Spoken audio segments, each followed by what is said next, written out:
Hello শিক্ষার্থী বন্ধুরা, আজকের ভিডিওতে তোমাদের সকলকে স্বাগত জানাই। তোমাদের ভালো রাখার চেষ্টায় আমি তোমাদের সঙ্গে রয়েছি সহকারী অধ্যাপক ডক্টর মন্টু বিশ্বাস।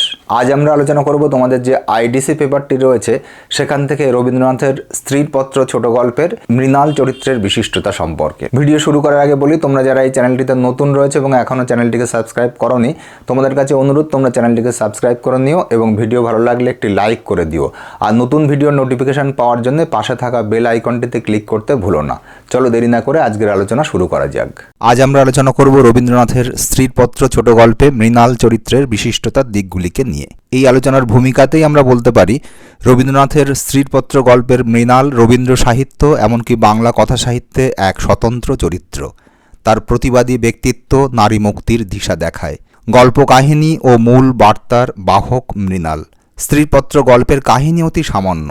গল্পের মুখ্য চরিত্র মৃণালের বড় জায়ের খুড়তুতো বোন বিন্দু অনাথ আর অসহায় বলে শত অবহেলা অনাদর সহ্য করেও বোনের বাড়িতে পড়ে আছে। বোনের শ্বশুরবাড়ির লোকজন তাদের ঘাট থেকে এই বোঝা নামানোর জন্য এক উন্মাদ পাত্রের সাথে বিন্দুর বিয়ে দেয়। পরবর্তীতে উন্মাদ স্বামীর হাত থেকে প্রাণে বেঁচে ফিরে আবার দিদির শ্বশুরবাড়িতেই আশ্রয় নেয় অসহায় এই মেয়েটি। কিন্তু মৃণালের শ্বশুরবাড়ির লোকজন যখন সমাজের দোহাই দিয়ে আবারও সেই উন্মাদ স্বামীর সংসারই তাকে ঠেলে পাঠিয়ে দেওয়ার তোড়জোড় শুরু করে, তখন বাড়ির মেজবউ মৃণাল প্রবলভাবে বাধা দেয়। কিন্তু সে অসফল হয়। আর কোনো উপায় না দেখে অসহায় বিন্দু গায়ে আগুন লাগিয়ে আত্মহত্যা করে জীবনের জ্বালা জুড়ায়। সাধারণভাবে দেখতে গেলে গল্পের কাহিনী অত্যন্ত সাদামাটা, তবে গল্পের বার্তা অত্যন্ত সুগভীর। তৎকালীন পিতৃতান্ত্রিক সমাজ ব্যবস্থায় মৃণালের মতো বুদ্ধিমতী নারীও কিভাবে পুরুষতন্ত্রের হাতে অবরুদ্ধ হয়েছিল এবং শেষ পর্যন্ত সেই জাল কেটে বেরিয়ে এসে নিজের সত্তাকে আপন অস্তিত্বের মাঝে প্রত্যক্ষ করেছে, গল্পের মূল বার্তা সেখানেই। মৃণাল চরিত্রটি সেই ভাবনার বাহক হিসাবেই চিত্রিত হয়েছে। মৃণাল চরিত্রের উত্তরণের পথে তার যে বিশিষ্টতার দিকগুলি চোখে পড়ে সেগুলিকে আমরা নিম্নরূপভাবে তুলে ধরতে পারি। প্রথমে, ব্যক্তিসত্তার প্রখরতায় প্রতিবাদী নারী।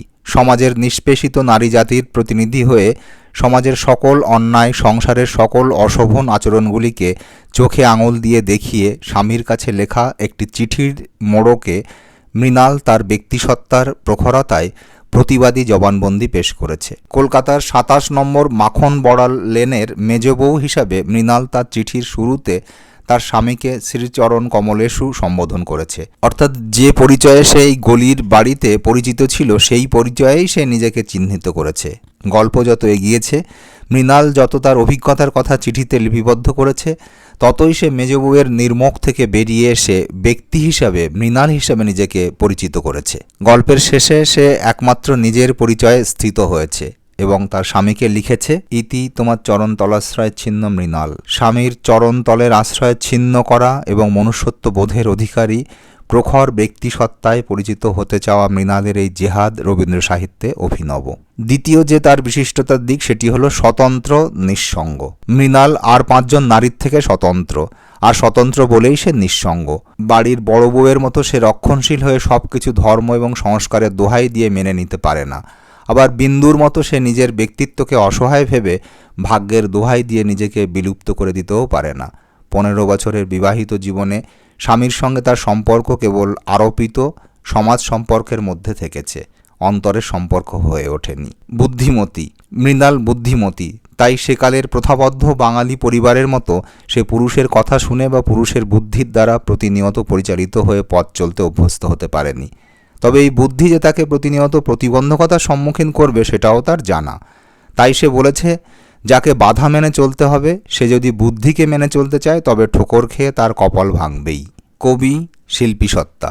মৃণালের স্বাতন্ত্র্যের পরিচয় বহন করে তার শিল্পী সত্তা। সে কবিতা লেখে। এই কবিতার মধ্য দিয়েই সে পাঁচিলের মধ্যে আবদ্ধ থেকেও মুক্তির স্বাদ পায়। চিঠিতে মৃণাল লিখেছে, আমার মধ্যে যা কিছু তোমাদের মেজবউকে ছাড়িয়ে রয়েছে সে তোমরা পছন্দ করনি, চিনতেও পারোনি। আমি যে কবি সে ১৫ বছরেও তোমাদের কাছে ধরা পড়েনি। অনুভূতিশীল অন্তর্দৃষ্টি। মৃণালের ছিল এক গভীর অনুভূতিশীল অন্তর্দৃষ্টি। পল্লী গ্রামের মুক্ত পরিবেশে লালিত হওয়া মৃণাল যখন মাখন বড়াল লেনের বাড়িতে বদ্ধ পরিবেশে থাকা মানুষগুলিকে আত্মার আত্মীয় হিসাবে পায়নি, তখন সে মানবেতর প্রাণীগুলিকেই আপন করে নিয়েছে। তাই সে ক্ষুধার্ত গরুগুলিকে খাইয়ে আনন্দ পেয়েছে, আবার জমিদারের ভক্ষণের জন্য পাঠানো ভেড়াগুলিকে মৃত্যুর হাত থেকে বাঁচাতে প্রয়াসী হয়। তার অনুভূতিশীল অন্তর্দৃষ্টিতে প্রকৃতির রূপগুলিও জীবন্ত হয়ে ধরা দেয়। অনাদরে আবর্জনার স্তূপে পড়েও বেঁচে যাওয়া গাব গাছের ফুল ফোটা দেখে মৃণাল উপলব্ধি করে বসন্ত ঋতুর আগমনধ্বনি। সহৃদয়তা। মৃণাল স্বতন্ত্র সহৃদয় মনের অধিকারিণী। অনাথ বিন্দুকে যখন তার খুড়তুতো ভাইয়েরা আশ্রয়টুকু দেয় না, তখন মৃণাল তার জন্য ব্যথিত হয়।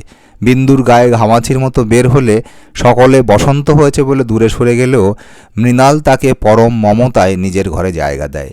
আবার বিন্দুকে যখন সকলে মিলে পাগল স্বামীর কাছে জোর করে পাঠাতে চেয়েছে, তখন মৃণাল তার তীব্র প্রতিবাদ যেমন করেছে, তেমনি শ্বশুরবাড়ির সঙ্গে সমস্ত সম্পর্ক ছিন্ন করে বিন্দুকে সঙ্গে নিয়ে চলে যাওয়ার সিদ্ধান্ত নিয়েছে। যদিও বিন্দু যাবতীয় সমস্যা দূরে ফেলে দিয়ে আত্মবিনাশের পথকে বেছে নিয়েছে। উপসংহার।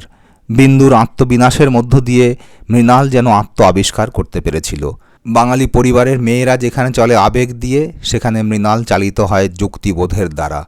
নিজেকে সে ছোট করতে পারেনি। প্রথাবদ্ধ সমাজ ব্যবস্থায় নারীর মর্যাদা লঙ্ঘিত হওয়াকে সে অনুভব করে যন্ত্রণা পেয়েছে। তার এই আত্মমর্যাদা বোধই তাকে সমস্ত বন্ধন ছিন্ন করে আপন ছন্দে মুক্ত আকাশে ডানা মেলার শক্তি দিয়েছে। মৃণালের ব্যক্তিত্ব, জীবনবোধ, বুদ্ধিমত্তা, প্রতিবাদী সত্তা সবই নতুন যুগের ব্যক্তি স্বাতন্ত্র্য বোধে উজ্জ্বল নারীর রূপকেই চিনিয়ে দেয়। আমরা আমাদের আলোচনাকে এখানেই শেষ করতে পারি।